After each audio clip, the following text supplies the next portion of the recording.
287 jours que les manifestants demandent la libération des otages et pointent du doigt Benyamin Netanyahou.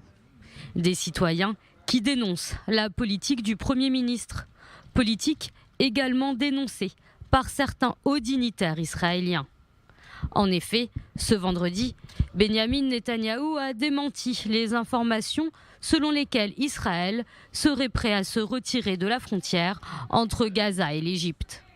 Deux responsables impliqués dans les négociations auraient déclaré au Times of Israel que la possibilité d'un retrait de Tsahal du corridor de Philadelphie dans le cadre d'un éventuel accord de cessez-le-feu avait été abordée. Un point qui compliquerait les négociations.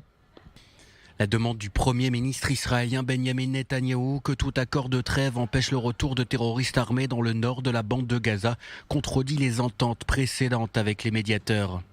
Dans le meilleur des cas, il s'agit d'un obstacle qui rendra la poursuite des négociations plus difficile et, dans le pire des cas, il s'agit d'un obstacle aux négociations et d'une entrave à la possibilité de parvenir à un accord. Dans une allocution ce jeudi, Benyamin Netanyahou a été ferme sur le sujet. Mais ce n'est pas la seule condition. Dans une liste, il a ajouté que dès la première étape de l'accord, le nombre d'otages vivants libérés devra être maximisé.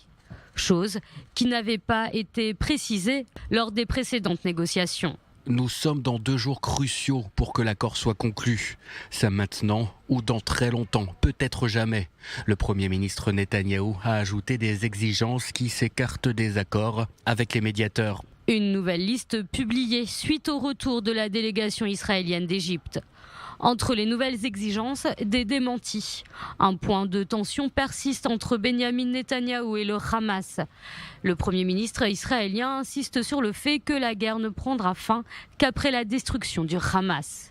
De son côté, le groupe terroriste souhaite que le cessez-le-feu de la première phase soit maintenu aussi longtemps que nécessaire jusqu'à ce que les négociations sur un cessez-le-feu permanent et la fin de la guerre soient finalisées. Selon de hauts dignitaires israéliens, les médiateurs égyptiens, qataris et américains s'efforcent de trouver un terrain d'entente.